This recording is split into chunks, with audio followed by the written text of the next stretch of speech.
buenas noches, yo soy Carlos Fernando Villa y esta es la serie Internacional 2013 de Tiempo de Mercadeo. La semana pasada estuvimos hablando con Roger Saunders de Go Prosper, una empresa de la ciudad de Columbus en el estado de Ohio, en los Estados Unidos, que es una de las que más reconocimientos ha obtenido por su asesoría a las organizaciones que, bajo los efectos de los tratados de libre comercio de los Estados Unidos con otros países, ha tenido la oportunidad de orientar organizaciones con grandes resultados. Vamos a continuar entonces en la noche de hoy hablando con Roger Saunders dentro de unos momentos cuando regresemos. Ya volvemos. Good evening, Roger. Welcome back to my program. Thank you very much. Nice to be here with you again. Oh, nice to have you here again. Last week we ended up talking about the challenges that anybody has by going to China. And you were saying about, I asked you about the language, and you were saying that trust, building trust is another thing. Why don't we continue? I think that's it's an important theme for anybody that wants to do business in China, whether they're exporters or importers of products to and from our various countries. Although I would say it's not only an important thing for China, anywhere you go. Absolutely, absolutely. Building trust. And when you have that trust, and then you have an opportunity to share your marketing story with the value that you bring into that particular marketplace, whether it's a business marketplace or a consumer marketplace, you're going to have that. You have the same opportunity as any other country in the world. Colombia has the same advantages that the United States has, the same advantages that Europe has. Or any other Asian country going into China. It takes time, but you can build that trust. I can build that trust if I'm really willing to commit to doing that. I'm going to go back to what we were saying last week at the beginning of the program, when you were saying that you have to have competitive intelligence to find out who your customer is, what your competitor is, I mean, things like that. You started the company, Prosper, by doing research. And you and I were talking about the amount of research, of the amount of information that any company has wherever they are. And you changed from research to competitive intelligence business and things like that. Why was that? Why did you come from, and why did you change from research, doing marketing research, to what you are now? That's a great question that we had to answer within our own organization first. But every company, I think, goes through these metamorphoses and changes that have to take place. We wanted to be a larger company and be a more important portion of the equation. Anybody can gather research. We wanted to make certain that we were helping the executives of various companies by creating the insights for them where they can make a better decision. And those insights can come from a wide variety of areas. They don't have to be research that we've gathered. We can be data collectors and data generators by collecting information from various different sources.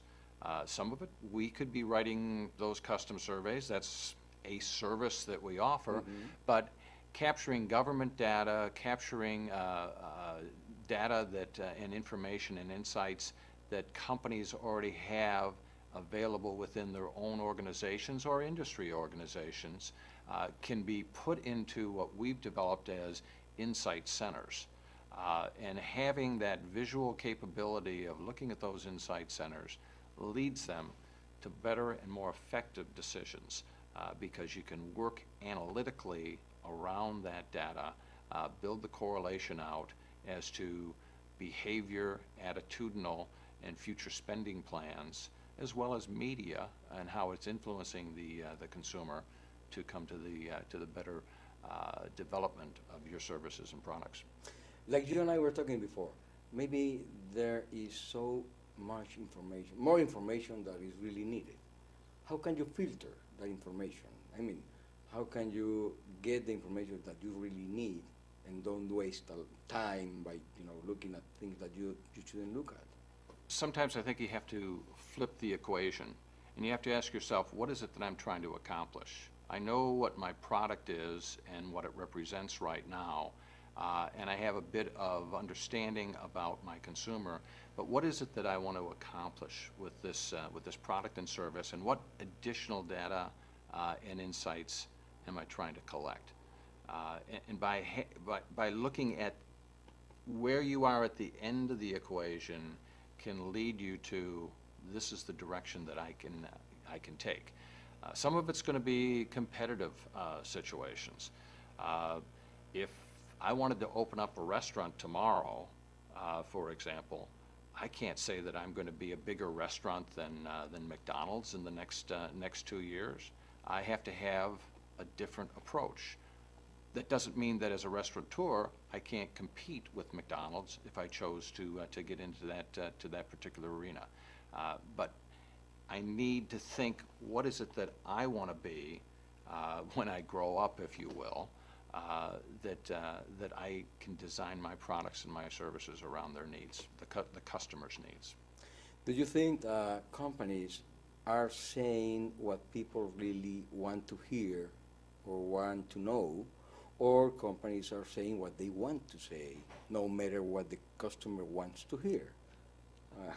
What do you think about it? Because I read a lot of things about it. That is an absolutely brilliant question, and it's being asked every single time. Steve Jobs of Apple, when he was alive, Steve Jobs said... He's still alive. He may be. Certainly his products are. But he designed products the way Steve Jobs wanted to have those products developed.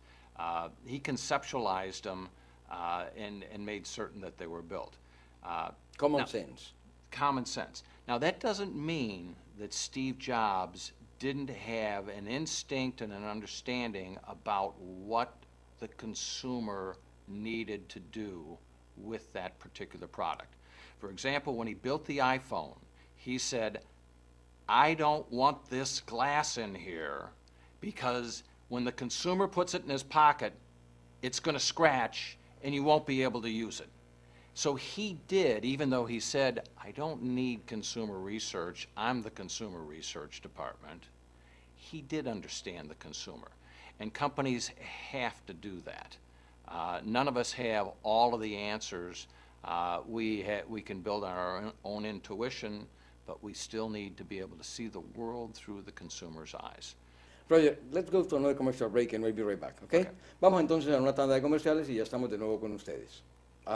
Steve Jobs and so many people who have been successful have said that they don't ask the customer because the customer doesn't know what they want or what they need. Would you agree with that? I would agree with that to a degree, because the customer, there's engineering feats that have been created throughout the centuries that the customer didn't necessarily ask for initially, but then they fell in love with it and it became an absolute necessity for them. We all had, a couple of hundred years ago, a horse. We didn't know that we needed a car until a car was developed. But once that combustion engine was developed, incremental improvements were made on that automobile, and it became faster and safer and quieter and more fuel efficient over time. That was driven by the consumer and by the marketplace of the consumer saying, I need that. I need a different style. I need different colors. I need more comfortable seats. The same thing could be said of the watches that we might wear, the clothes that we may choose to put on, the food that we might buy at the store and put into the mouth. Then the amount of research that we should do in order for us to know the customer and to know what's going on, how can it be measured or known? To what point I should go? I think when you think of research like data can be collected from a wide variety of different sources. And what you can do via proper analytics, you can see relationships or correlations between one set of data and research compared to another. A simplistic form, consumer happiness, consumer confidence goes up, and we see when that happens, people spend more from a discretionary spend. Notice that I didn't say income went up and discretionary expenditures go up. That happens as well. But the happiness and the confidence of the future 6 months can drive those things. I keep asking about research because I know that you know a lot about research and you have done research here at the company. Now people are, so many marketers are asking about research because, you know, quantitative, qualitative, and then ethnographics, and then there's another type of research. Which one is what you think should be done about that? I mean, can we mix, or should we mix them all, qualitative, quantitative, ethnographics, and then what they are doing now? What's the best thing to do about research? You know, I don't think there's any one best Best? way No, to, no to, best. There has to be a mix. to do research. I think there is a mix, just as I don't think there's any one best medium to reach a consumer and influence them. There's a variety that are going to give you the results that you might be looking for. In today's world, it could be television, it could be radio, but it also could be a blend of the social media, internet usage, emails, in-store types of things. It's the same thing with market research. I think that you need qualitative research. We do not do qualitative research. We have partner firms that we align with, but that's not a strength of ours. So we don't do qualitative research. But I would tell you, if you were going to go out and bet $1 billion on the expansion of your product in the next year, moving it into a brand new market, I wouldn't base it on a qualitative research of 20 people. I'd make certain that I was talking to a qualitative sample of several thousand people. Don't take proper research, whether it is qualitative or quantitative, helps mitigate risk that's going to take place. And if you're going to bet literally hundreds of millions of dollars US or trillions of pesos in Colombia, doesn't it make sense to make a smaller investment on the front end to make certain that you do understand what that marketplace is all about? Some of that is as simple as doing your own qualitative research of, I'm going to get on an airplane and I'm going to travel around China cities and I'm going to look at real estate and I'm going to be listening to consumers. I'm going to be reading the newspapers that are there in front of us. That's qualitative research as well. It's bringing people together and talking to them, talking to a retailer, and understanding how would you use this particular product? What price point would this move at best in your particular marketplace? Do you see any demand on that for this particular product or service? You're going to have a lot of people who are going to say, I don't understand that at all. And then you're going to have other people who are going to say, I get that. That's the next iPhone, and I want that in my store. What you are saying brings into my mind a book written by Donald Thompson, Oracles. He's saying that asking people, no matter if they know or they don't know, by asking people, you're going to build an oracle, and that will be, you know, the best answer to your questions. So research is changing a lot.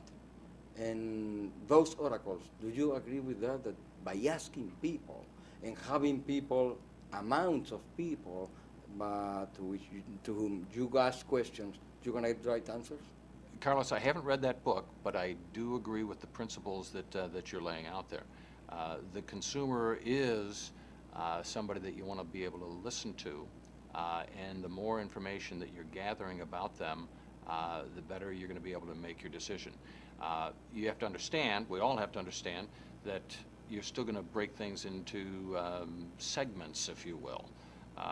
If you ask me, Roger, how many diapers do you and your wife buy in your home each month? I'm going to say, we don't, fortunately, because we're well past the time that we had our children. But if you ask my daughter, she can tell you all of the various brands and what the benefits are, because she's got a 6-month-old.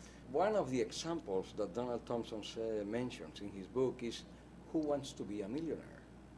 That TV program.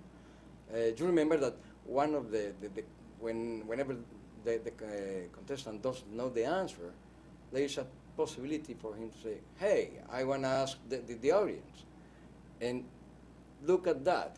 No matter what type of questions it is, the audience is always right.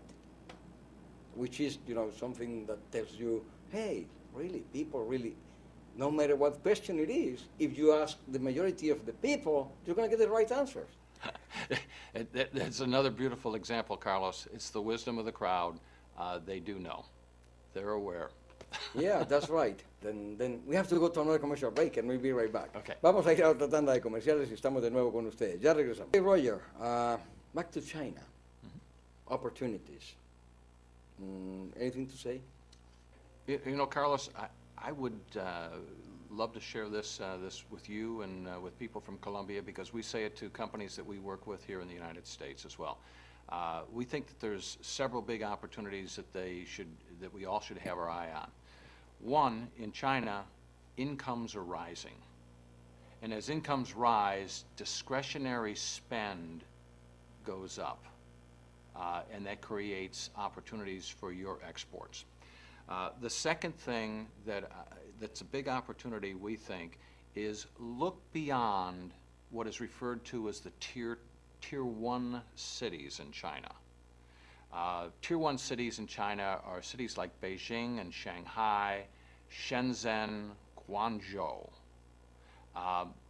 And they're the ones that appear in your headlines and your papers, but in truth, that only represents about 80 million people out of 1.3 billion. Yeah. The big move is towards Tier 2 and Tier 3 cities.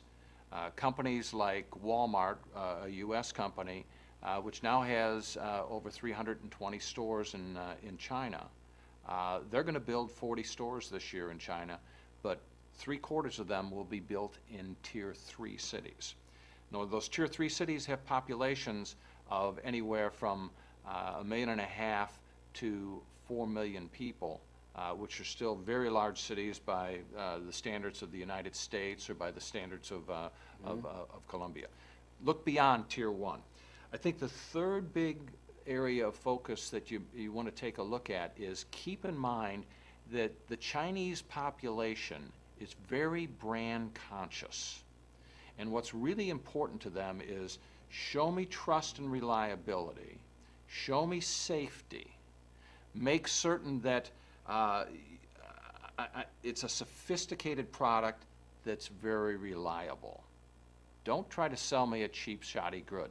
And the Chinese population is requesting that. They're new to consumption. So loyalty to a brand hasn't developed yet. That leads to an opportunity, but it's a challenge because they're going to trade off to another brand to experiment. The fourth big area of opportunity is e-commerce.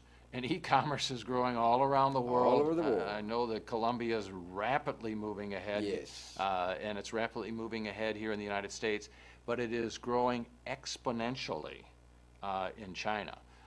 Alibaba is just having great growth patterns in the products that they're selling. They're selling products on dual sites. They have Tmall, and there's lots of other e-commerce sites that are growing up. That gives an opportunity for somebody, a company from Colombia, for example, that says, I really want to move some products. I don't want to invest in expensive real estate. I can't build a flagship store, but e-commerce takes that product through to them, and it softens the market for them. I think the fifth big area of opportunity that you can find in China is the Chinese population culturally wants to make the right decision. Yes. They really are conscious of that. Colombia has wonderful family relationships, and you rely on your population. We like to think in the United States that we have wonderful family relationships. Family relationships are very, very tight in China. You will see mother and daughter walking arm in arm down the street. You'll see friendships walking arm in arm down the street in China. People ask the opinion of their friends and their neighbors. So they've got a built-in social network, and they share that information very, very fast. It's a big opportunity if you can capitalize on that, because now you're going to have somebody else carrying forward your message. And the sixth opportunity that I would say to all of us is that China is going to impact worldwide markets, and it's going to impact it in a very positive way. They're going to want to export things to our countries. They're going to accept those products in their own country, and they're going to be great travelers. The Chinese population, by 2015, it is estimated that 100 million Chinese will travel someplace internationally a year. Think of that impact on our hotels, on our airplanes, on our port systems, the things that they may buy when they're within our various countries. So those are six big opportunities, I think, that exist in China over the course of the next 5 to 10 years. You know something, Roger? We're running out of time, but what I like about the programs, the two programs that I have done with you, is that whatever we say or you say is applicable, it's useful no matter where, not only to China, but anywhere, any place in the world. So that's the good thing about what we have talked about. And for that, I thank you very much, because we're running out of time. I hope to have you in Colombia pretty soon, so that we can keep talking over there, and you can bring all the experience and the information you have to our marketers. Thank you again. Thank you for coming to Columbus, Ohio. And thank you for letting us use your facility here. Ya ustedes ven, pues, de verdad, unos grandes programas con Roger Saunders y de mucha ayuda para todos nosotros. Por el momento, muchísimas gracias y una feliz noche.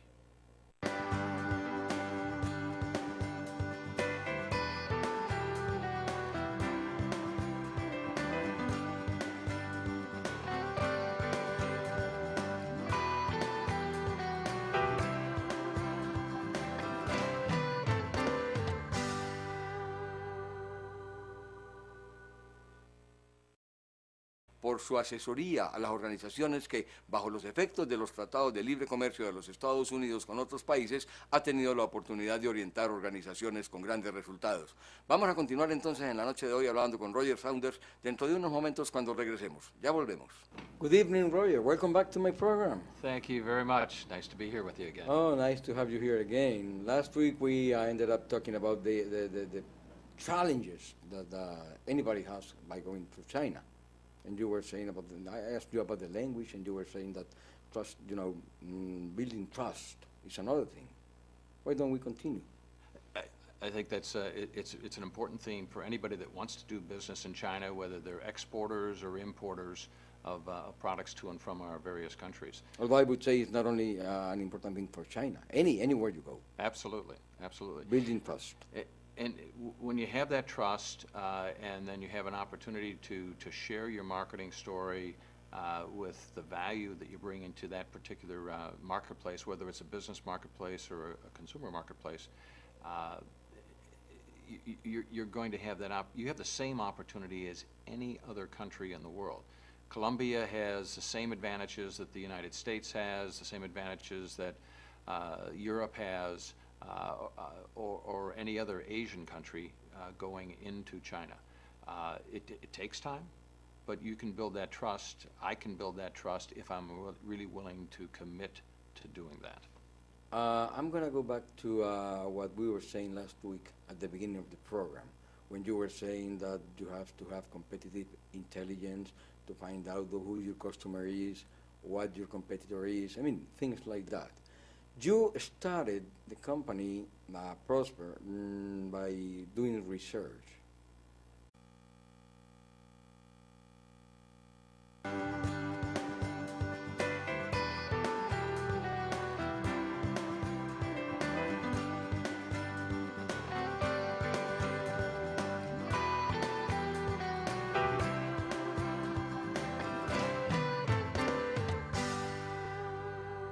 Muy buenas noches, yo soy Carlos Fernando Villa y esta es la serie internacional 2013 de Tiempo de Mercadeo. La semana pasada estuvimos hablando con Roger Saunders de Go Prosper, una empresa de la ciudad de Columbus en el estado de Ohio, en los Estados Unidos, que es una de las que más reconocimientos ha obtenido. And you and I were talking about the amount of research, of the amount of information that any company has wherever they are.